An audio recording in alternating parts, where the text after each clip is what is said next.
Well, hello. Welcome to Spindle City Straight Talk. I'm Chip. And I'm CJ. And it is Monday in the Riv Another after day. another shooting. And yep, a shooting and a stabbing. And a That's stabbing. wow. A woman walked into the ER at St. Anne's Hospital with several stab wounds on her. I don't know how they happened. I don't know who did it. Maybe there was a crazy knife was running around stabbing people. And It was floating. As Paul would say, I don't have any stab wounds. What's the problem? What's the problem? Exactly. So, but yeah, we still have very, very few details about the shooting, except the 16-year-old was arrested, and he was supposedly a suspect in other shootings. So, if he's a suspect, you think somebody be keeping an eye on the guy? I don't know. Yeah, that's what gets me. The woman got shot in the hip. Okay, that's exactly what they said. The woman got shot in the hip. And she was sent to a local hospital. But there's no danger to anyone else. But they apprehended the 16-year-old who allegedly did the shooting, and he is a suspect in several other shootings. How are we not in danger? Well, like I said, it disturbs me. I understand that because of probably the pressure that they're getting from the outside to make some kind of comment. They have to make these political comments though, because they really don't want to.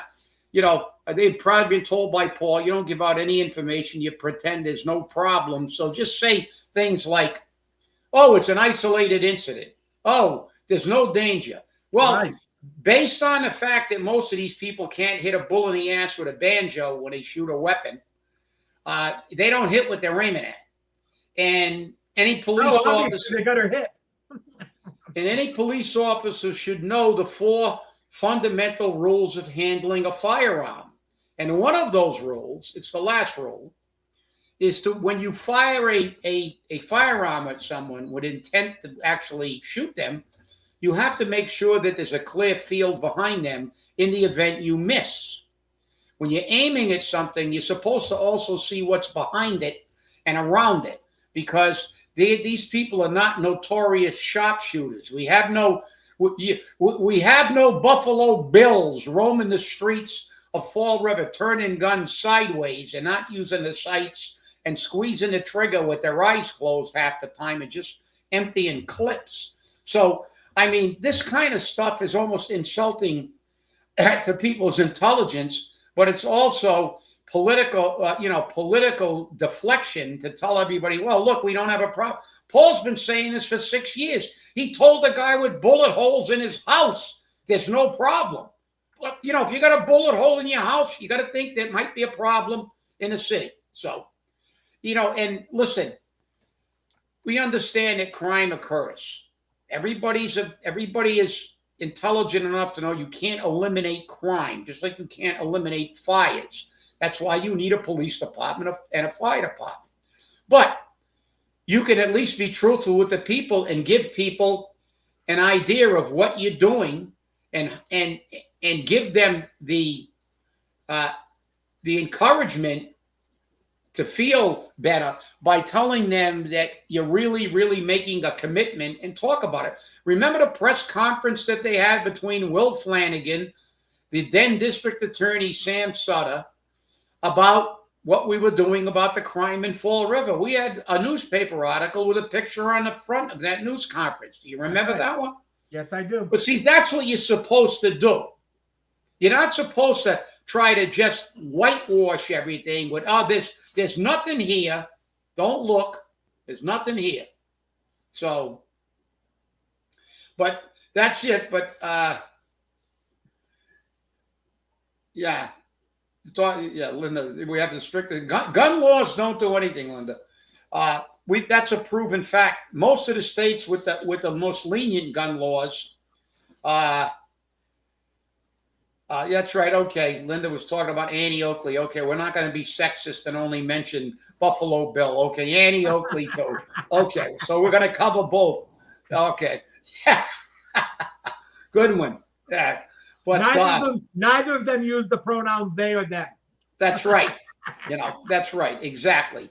And, but, this is the whole problem. These people love to convince you that there's no problem, or they're going to fix the problem with something that doesn't fix it. If gun laws fix the problem, New York State, New York City, Massachusetts, and California would be the safest states in the country, and they're not. They're the worst states in the country. That's right. Chicago, south side of Chicago for years. They even made a record, Bad Leroy Brown, the baddest man in the whole damn town. The south side of Chicago, it's the baddest part of town.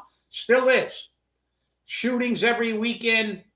But this is the problem. But this is what irritates you. They had a press conference, more than one, about crime in this city with other mayors. Paul gets in for 6 years. It's like, what's happened? Nobody knows, because Paul doesn't tell you anything. All he does is raise your taxes, give out tips, increase your fees, and every once in a while he goes on We Suck at Radio and lies or tells half truths. There is a working fire on Madison Street.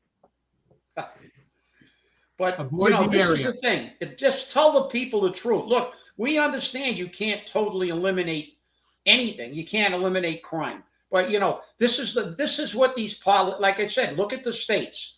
The blue states have the worst gun laws around. You go to Texas, there's not as much crime, because if you pull a gun, everybody else in the room's probably got a gun. So they'll shoot you back. And that's the problem. The thing is, you go to South Dakota, you go to these other red states, North Dakota, South Dakota. You can go to South Dakota right now. If you got a gun permit in any other state, they'll just hand you one. That's it. You got a gun permit in another state, you're going to move to South Dakota, here's your gun permit, pal. Have a good time. Over here, it's like, they go back 175 years, in your history. But just as a segue, we have to mention, I guess, that the former president of the United States, Joe Biden, has been diagnosed with advanced prostate cancer in a very aggressive form. How that happened is beyond me, except they must have covered that up during his presidency, because they have to explain to me, and CJ, you're a healthcare professional. So you have a PhD, you're a doctor nurse. Let me tell you something. I want to know how an 82-year-old guy never had a PSA test for the last 4 years he was in office. I get a PSA test at least once a year. I know you've gotten them. I don't know how many times.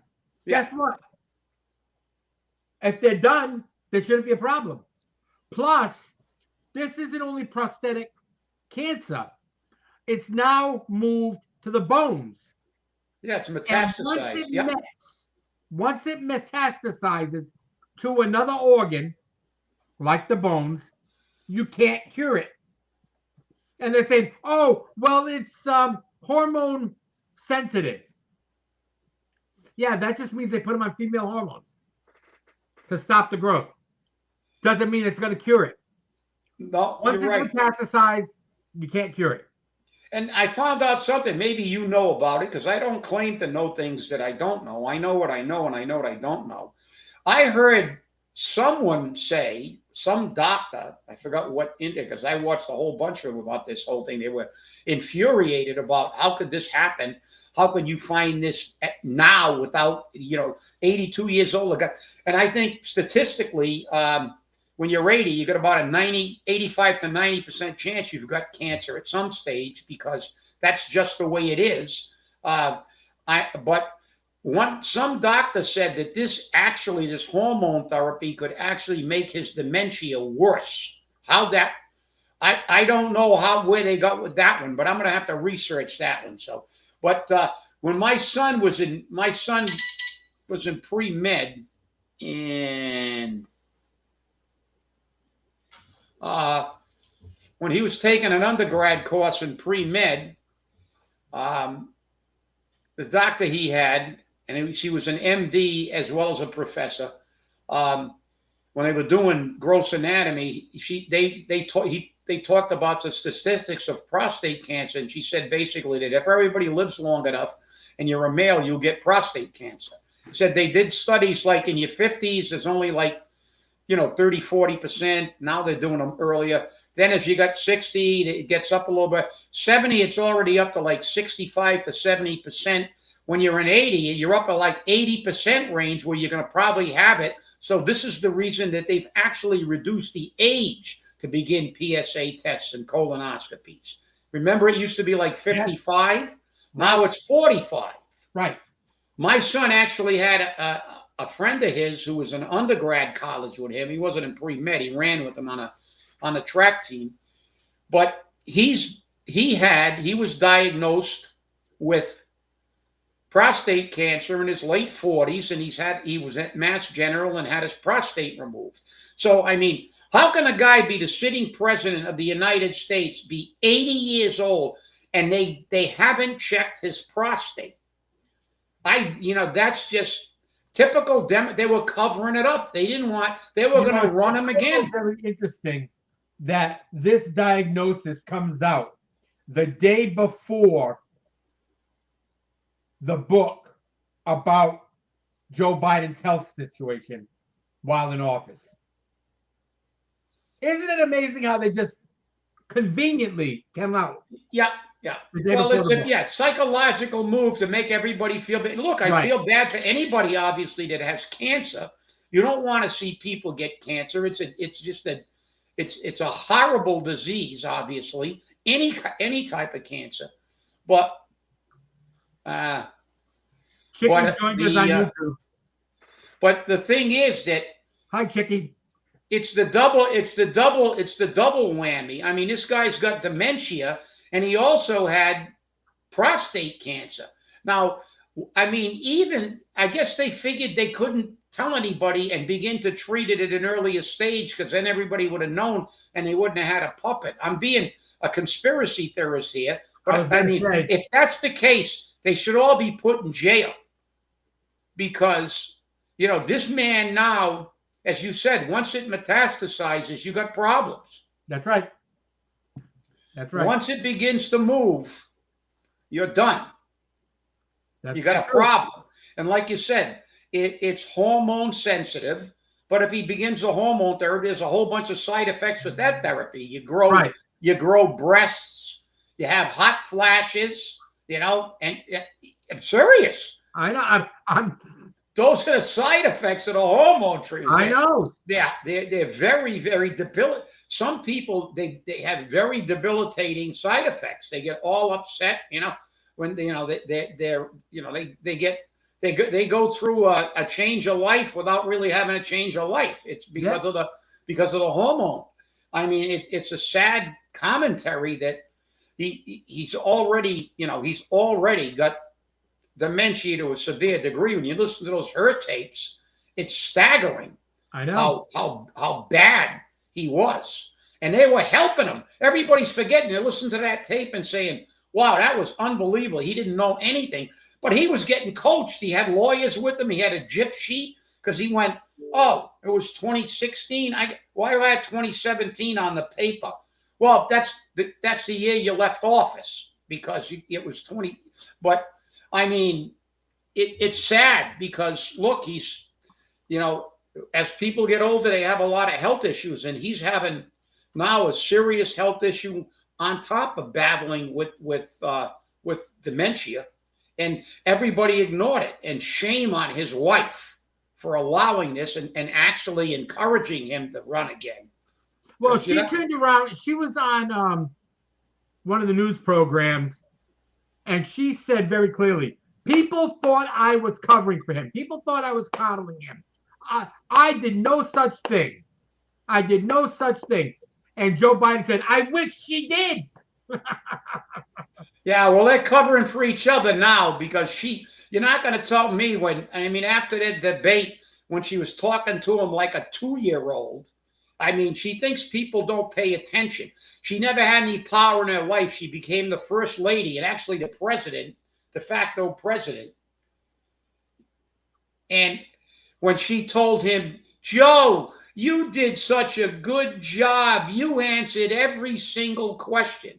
Incorrectly, by the way, but you answered every single question. I mean, that was heartbreaking to watch her talk to a president like he was 2 years old after that debate. I mean, everybody knew. If you didn't know she was an enabler after that debate, and she's living with the guy. So it's like, you don't know the guy, can't remember. He falls up the stairs. He didn't remember the name of an aide that had been working for him for a decade. So it's like, but you didn't know anything, Jill? Listen, if that's true, I'll buy the Brooklyn Bridge you're trying to sell me. Okay? Which has been hit by a Mexican warship. That's right.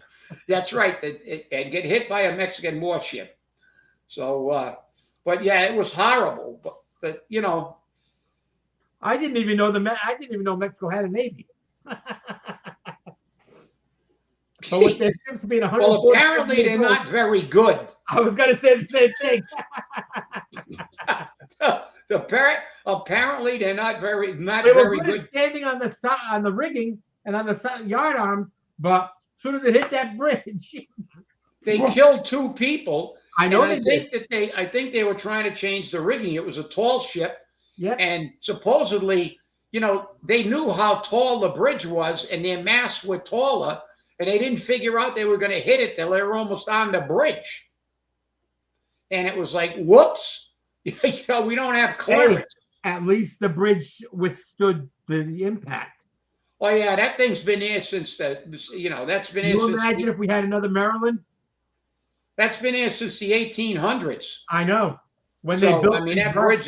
That's when they really built bridges, not like the bridges we build now. They're falling apart, like the bridge in Providence, you know, the Washington Bridge. Yeah. You know, the Brooklyn Bridge was built, 150 years before that bridge was, and it's still going strong. So, and it's a tourist trap. People love to go there. I know. But back to the city and Paulie cover up. Like I said, nothing about the shootings, the stabbings, not a peep. Say nothing. They'll move on to something else in the next news cycle, Coogan, and just worry about going on We Suck at Radio and pretending. I knew nothing about this. Let's have a list of what we know nothing about. Everything. Payback for the Gulf of America. Yeah, good one, Gene. Yeah. Good one, Gene. Yeah, that's right. Yeah, payback. We'll get you back. We'll hit your bridge and break our ship. That made perfect sense. Hey, before I skip on, I spoke a little bit about the MBTA in the weekend flush. And I said they were having a meeting. The meeting will be Thursday at 5:30. Why at 5:30? I don't know. And it'll be at the Morton Middle School. Okay? They're hosting a public meeting. Go there and bitch, piss, and moan about the poor condition that the South Coast Rail Depot is in, and the fact that they don't clean it, they don't cut the grass, they don't clean up the trash, and more importantly, they don't clean the porta potty. It's flooding over. Well, who's using a porta? What have we got? Every homeless encampment in the world going down here to have to relieve themselves? I don't know what's going. Listen, the people can't sleep. They run the trains all night. I know. This is an absolute fiasco. They had it at 5:30 because most people are coming home from work. They're going to sit down, watch Spindle City Straight Talk, hopefully, and they're not going to go down. They're going to fill that room full of their propagandists, of course, all the liars and paid cronies, and tell everybody, we're working on it. Don't worry. This is a wonderful thing. Even though historically, the rest of the state has been complaining about the MBTA and its inefficiency, ineffectiveness. It's a total disaster for decades.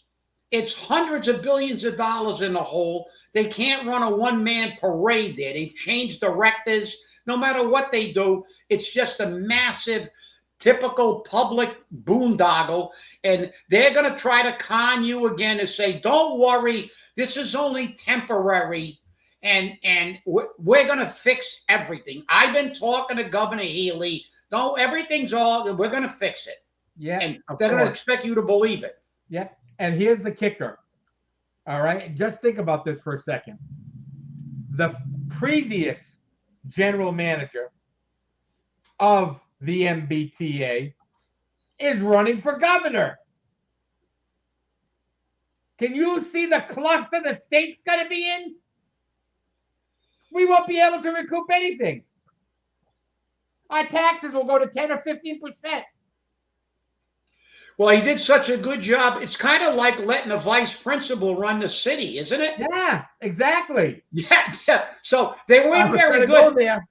They knew they weren't good enough. They knew he wasn't good enough to be a principal and run a school. So let's make him the mayor and keep him there.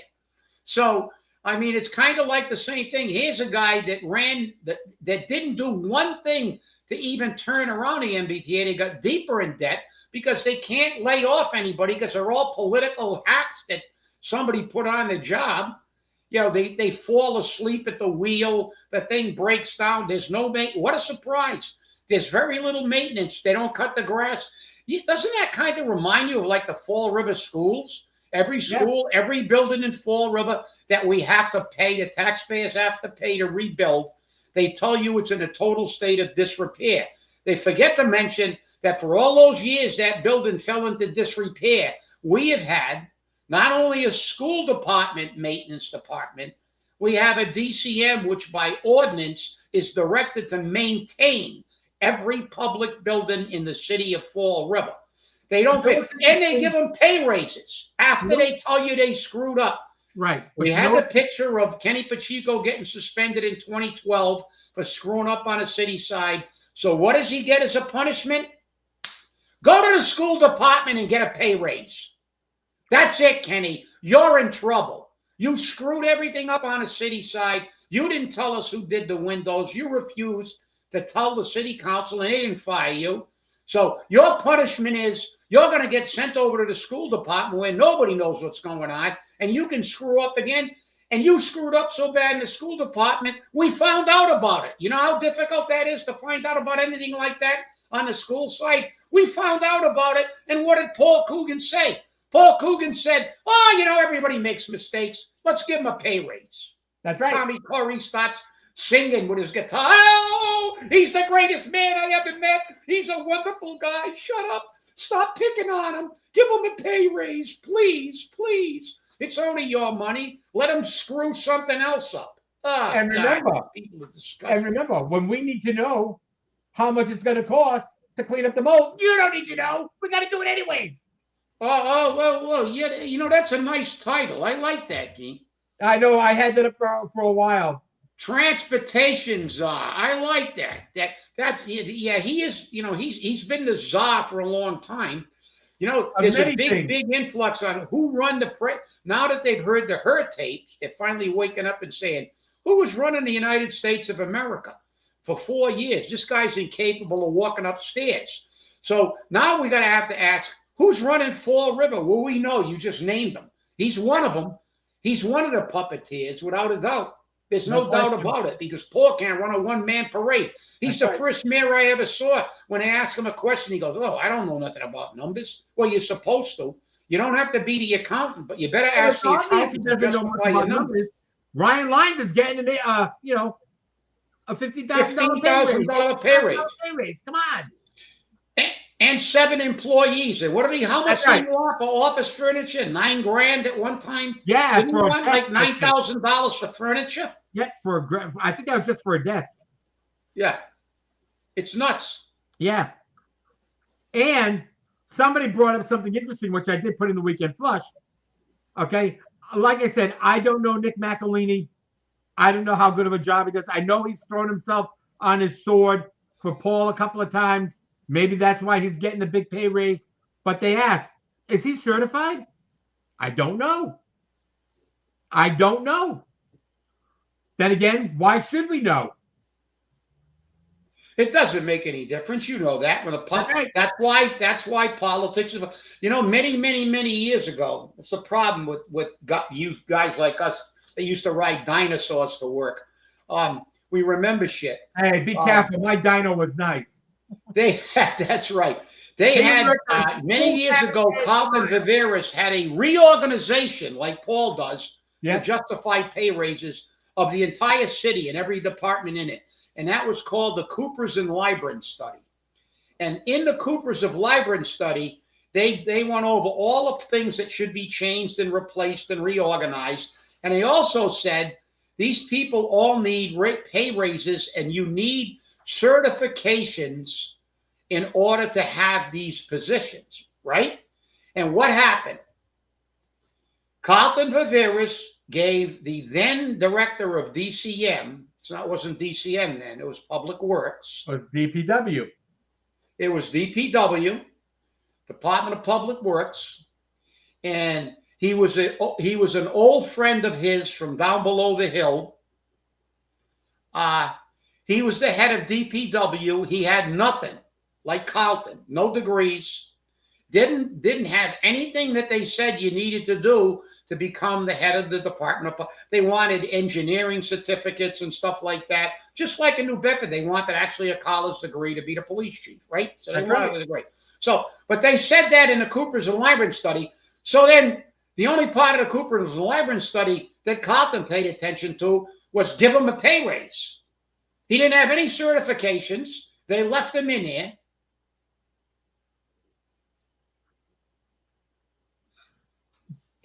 Exactly. That they'll tell you that you need a certification to justify a pay raise, and then they'll promote somebody with no certification. All it is propaganda. Oh, look what we're doing. Paul did a reorganization in the school department of a department that had run for decades effectively.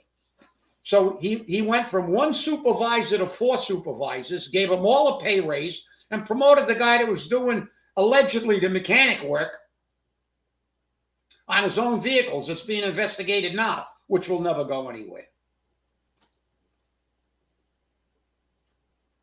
Yeah, that's right. Yeah, they're more worried about campaign dominate, not campaign contributions. That's what they're looking at. Or how much they can line their pockets with. Exactly. I mean, it's outrageous. We don't think anyone's stealing money.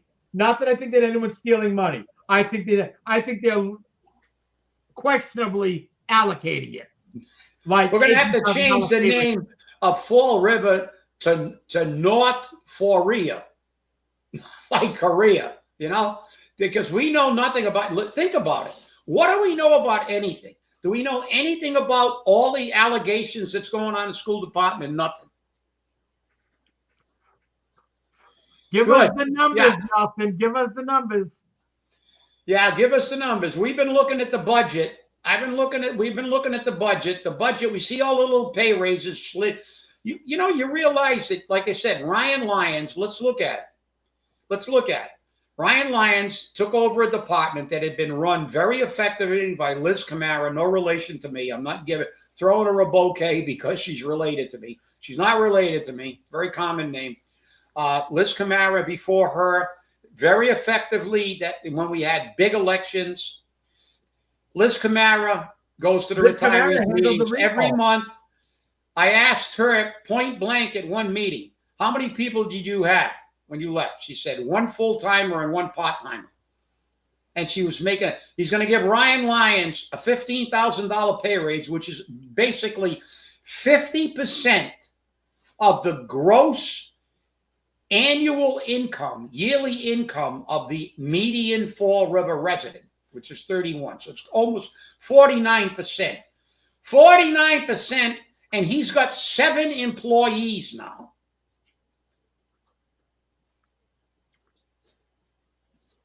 Well, we should all spill. Forget about Boston Harbor. We should go down to the Big Maybe and have the Fall River Tea Party. That's what started the revolution. We should be dumping tea with these tax increases and fee. The people have got to get engaged again, like they did in the revolution. And remember, you know what the percentage of people who were really engaged in the beginning of the revolution? A lot of people don't know that stat. You see it on somebody who's a real person who believes in some of these things, like the tree of liberty is nourished by the blood of both patriots and tyrants. But 3% of the people in the United States were in favor of the revolution when it started. Only 3%. But look what that 3% did. We had about 0.5% of people encouraged in the recall of Will Flanagan, but we got them fired up and got them to the polls. That has to happen again today. Has to happen today. Because we got 49,000 people in the last election because Trump was running. Doesn't that number seem a little elevated for that little house? It does.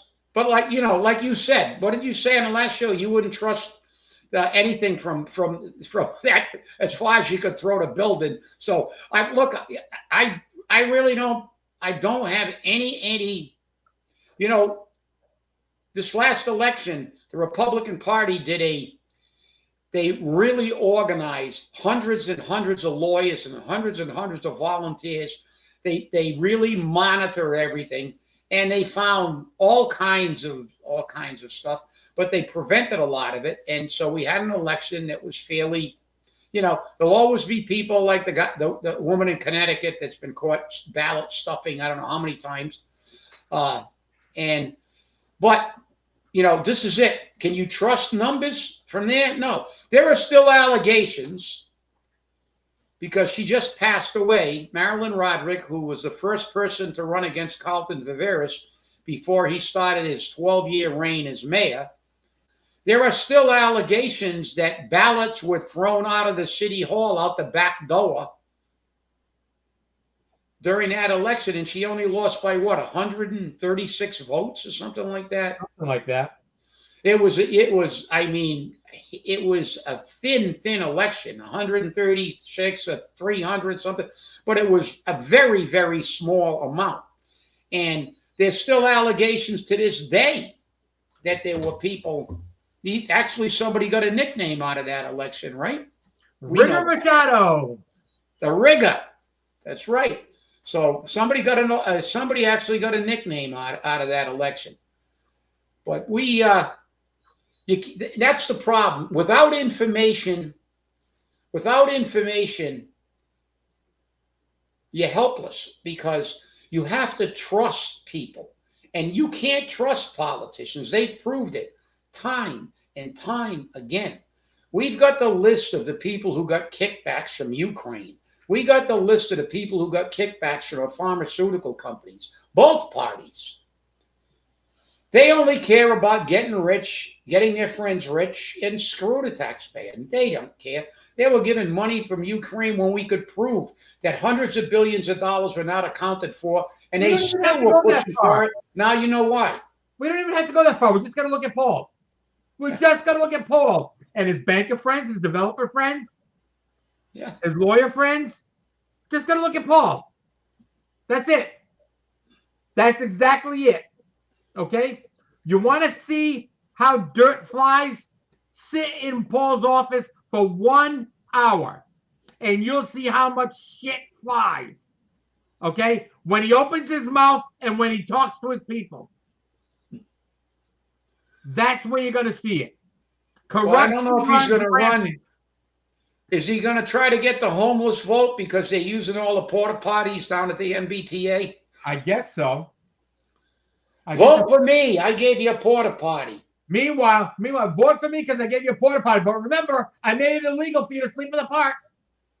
And now that I've done it, Somerset's doing it. So you can't go to Somerset anymore. So stay along the Quequechan Rail Trail where Chris Sylvia will come and feed you.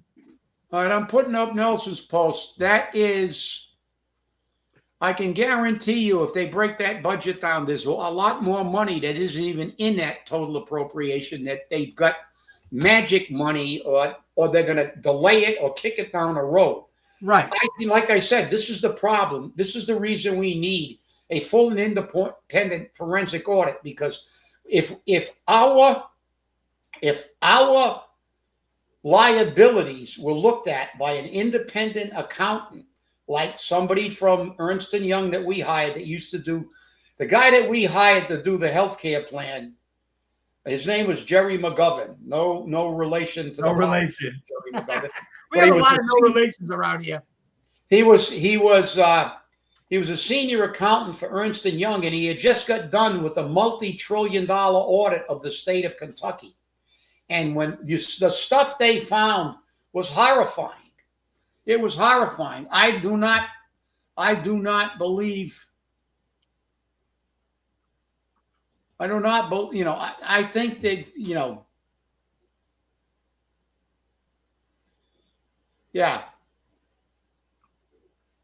Yeah, well, you're right, Nelson. Look, none of the numbers make sense.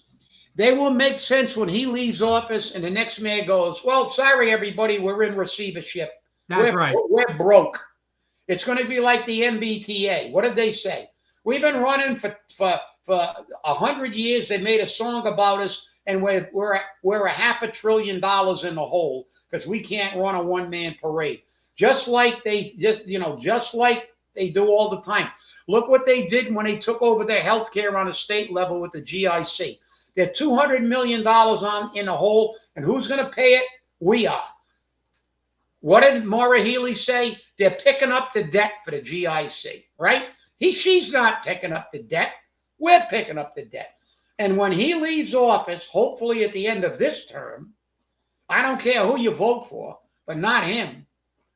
But hopefully at the end of this term, but if he gets another term, when he finally leaves office, the next mayor, if they do an audit and choose not to kick it down the road again and play Chinese checkers, the city's going to go deeper and deeper too into the malaise, because remember, we got people that are being forced out of their houses with taxes and fees, people moving out of the community, and these places are not going to get filled. I mean, listen, I keep telling you, somebody take a ride down County Street, go to the old Ojil, go down a block from the Ojil where the old parking lot was, and look at the massive buildings they put on 2 buildings in a parking lot.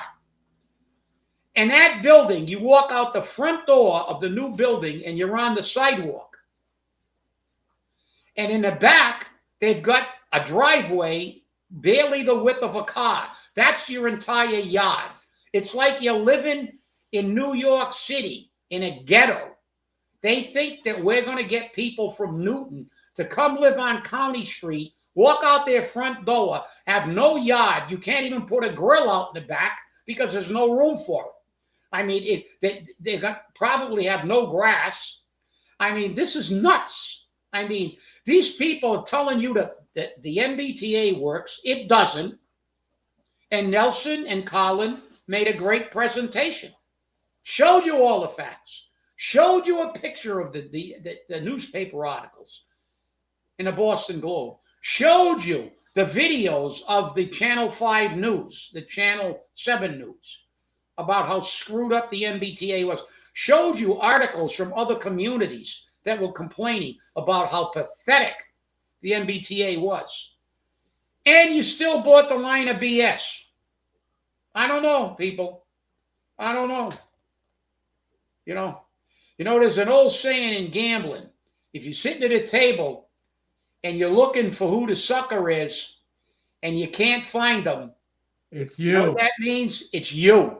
That's right. So when you're sitting at that meeting at 5:30 and you go, none of this makes sense.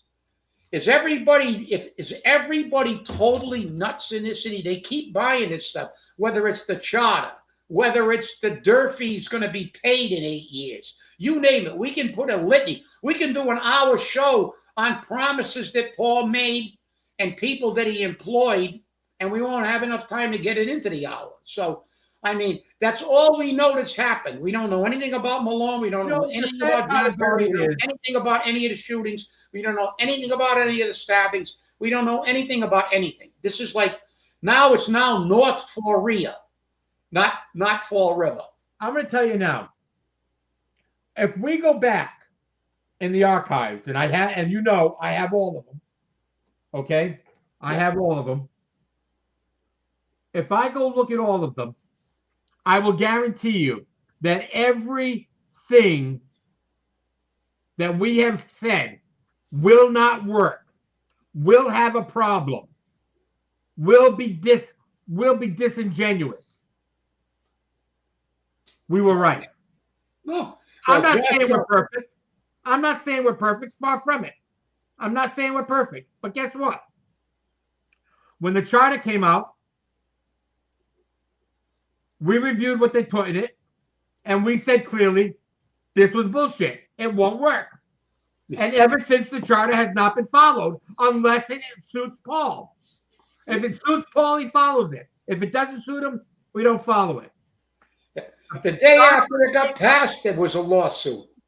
The charter was written by Mike Mioza, a politician, to benefit politicians, not to benefit the city.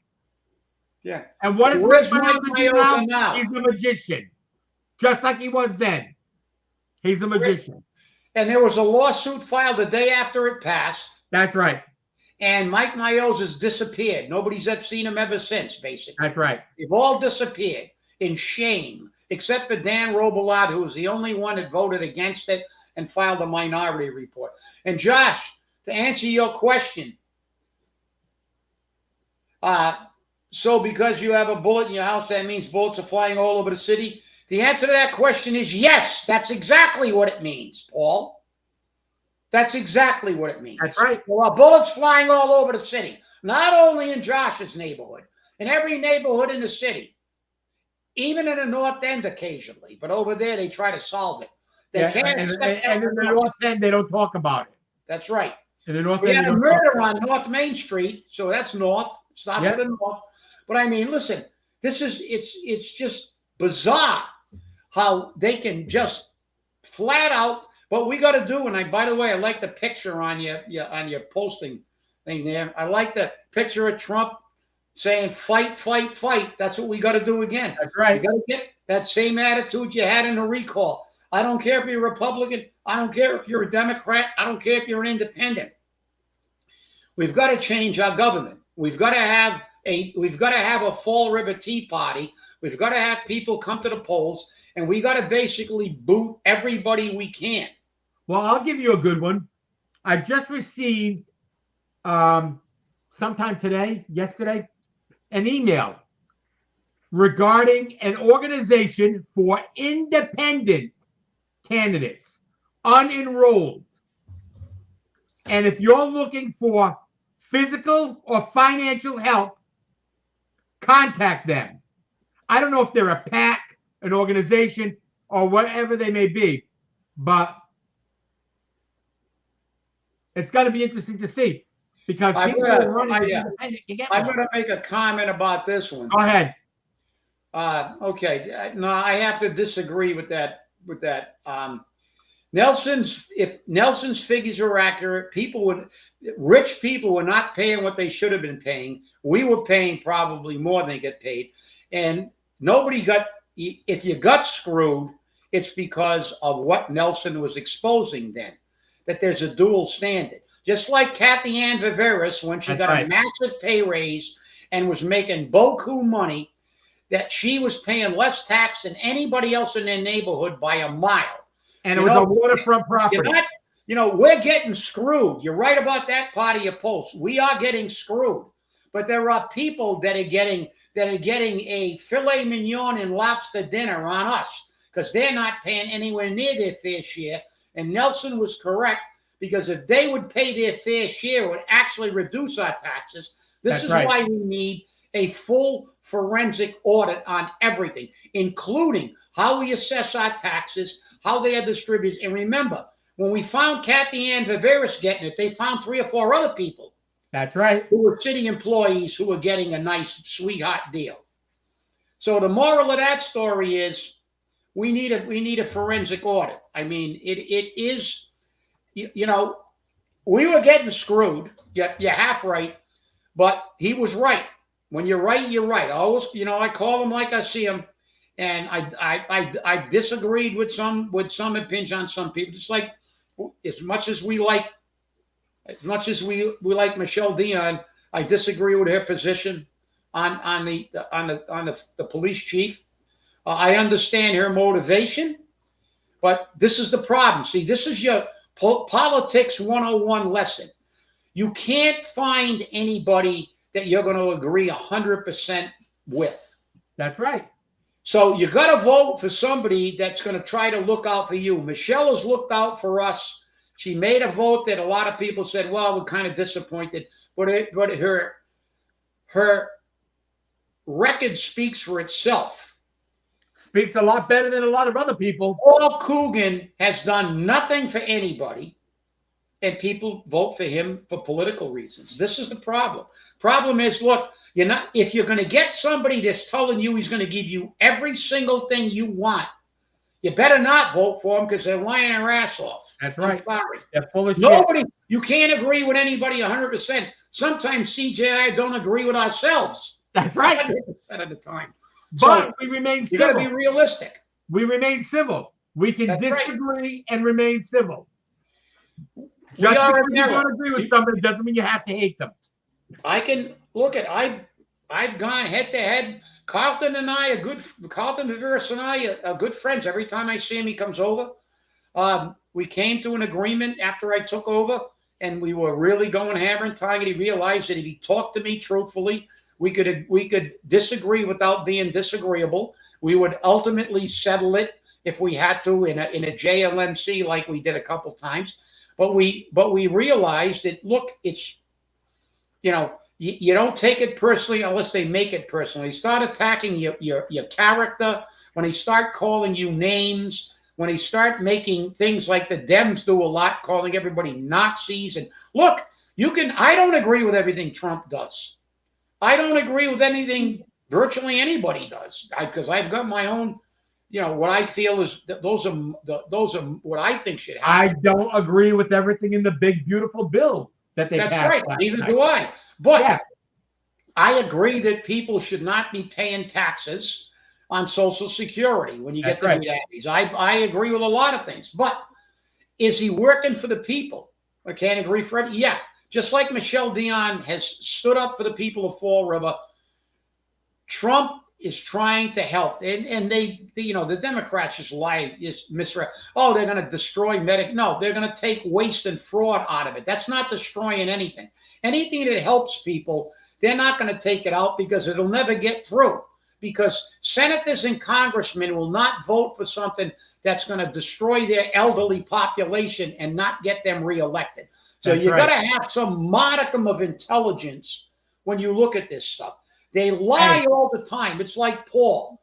Paul goes back before he was mayor. You had the tip off. He had to tell. We told everybody he was full of crap. Yeah. That bill would not be paid. And it wasn't. Just so you know, Patrick Higgins joined us late. He just got on. He forgot what time he went on the air. You're so full of it, Patrick. Wait a minute. Is he going to Biden's primary care physician and Miss Biden that he's getting a little forgetful? I don't know. Maybe. Patrick, you got the same primary care? I don't know. But look, you get back to that other thing. You can't operate a government on trust, unfortunately. You have to be a pragmatist. You have to say, question everything. We said it on our first show. Follow the money. Do your homework. Question everything. And that's what you have to do as a taxpayer. And when you've seen what we've seen in Fall River, going back 22 windows, deficits, 5 insurance accounts dormant for 25 years, money exposed by a forensic audit, all these things. How can anybody in their right mind trust this government? And without trust, we have nothing. So we have to ensure that our elected officials are our fiduciaries and are doing their job by looking at that, the way we spend our money with a magnifying glass. Not like Shelley Pereira saying, you guys won't let me eat my sandwich. Wait a minute. Gourmet sandwich Gourmet with wilted lettuce. Well, I never know. Gourmet sandwich with wilted lettuce. Well, that made it different. So Yes, I guess now that we have to change the bylaws, Colin, you want to make a motion to change the bylaws for Shelley, that if you have a gourmet sandwich, we have to have a recess of the school committee so you can eat your gourmet. If it's just a regular sandwich, if it's a grinder from a pizza joint, screw you. Let it get cold. But if it's a gourmet sandwich, Shelley's got to get her time off. Okay, these are the kind of people you elect. Don't blame me, because I don't vote for these people. Blame yourself. Get to the polls. What we did we need people like Josh to get back into the game. All these people that were in a recall, get back in the game. Get the people pissed off like we did. Get them knock on people. Get people out there, and we've got to do it, because we can complain all we want. We can point out everything that's wrong, and we can vote the right way. But when we get 14,000 people, 15,000 people, 13,000 people turning out in a city of 95,000 with 55,000 registered voters, we are not in control of the city. The political machine is in charge of the city. Period. End of story. It's like shoveling manure against the tide. It's coming back. If you don't get rid of these people, there's only one way to fix it. That's true. We never can find it. One way to fix it. You got to get them out of office. Like a diaper with crap in it. You got to change it. And that's what we've got here, because we've seen it. I mean, the history is staggering. What Coogan that was what? How many years before he got in? God. 4? When we went to every single meeting and he swore on a stat, stop it. You guys, a lot. It's going to be paid. That's 8 years down the road. It's not even going to be a factor. You won't even feel it. You won't even feel it. It'll go away before you know it. It's going to be gone before it ever gets here. That's right. That's it. So that was the precursor. That's why they made him mayor. They said, if this guy can sell that can of worms, we're going to elect him puppet mayor, just like we had a puppet president. Now there's a big investigation to find out who runs the country. We don't need an investigation to see who runs Fall River. Everybody knows it. We all know who's running the city. Hey, Patrick, I couldn't tell you if the school committee members are provided gourmet sandwiches, and Colin's not on the link, so I can't ask him. But Shelley had her gourmet sandwich with wilted lettuce, and she was going to eat it.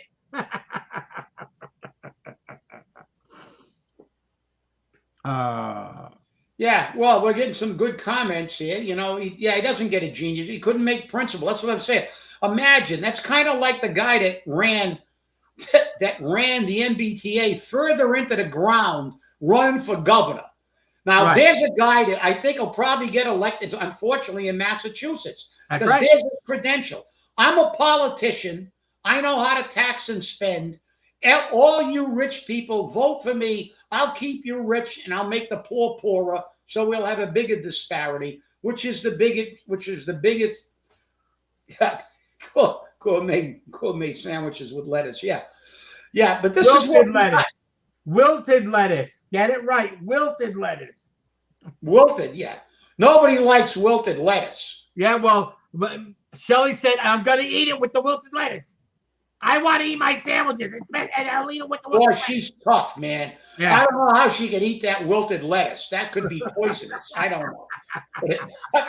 To have the audacity to actually say that in front of a camera, how pathetic do you have to be that you're going to complain when you were elected to represent the people of Fall River and you've been doing nothing but covering up and voting with Coogan, to actually say, I'm pissed off because I can't eat my sandwich. Well, you know something? You shouldn't have got the sandwich till after the meeting, or you should have eaten before the meeting.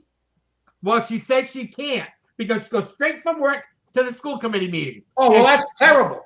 Well, Yeah. if it's too, well, I'm glad she's not running again, because if it's too much of an inconvenience Quit. to wait, you know, to wait to eat and serve the people of Fall River and the children of Fall River, she made the right decision. I very rarely agree with her, but she made the right decision in not running. She doesn't belong there. She can have all the gourmet sandwiches she wants from now on after work.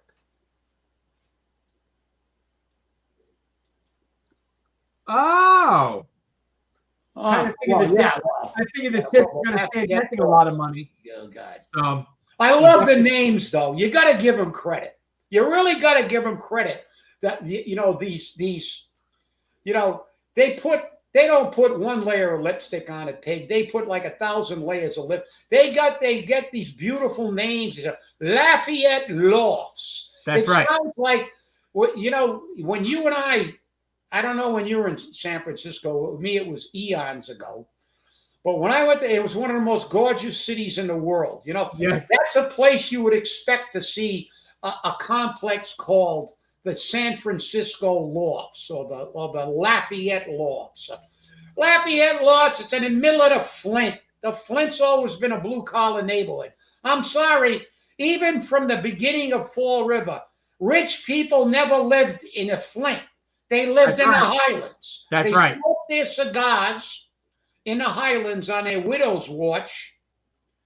And while they looked down on the 3-deckers that they built to house the people that they were paying 12 cents an hour for working 14 hours a day, and I got it in the book, Latest Untold Story. Yeah, because they were eating one of them made a comment, not in Fall River.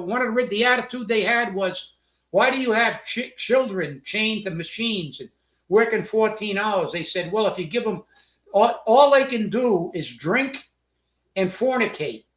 So they can't give them too much time. Work them all day so they can go home and pass out.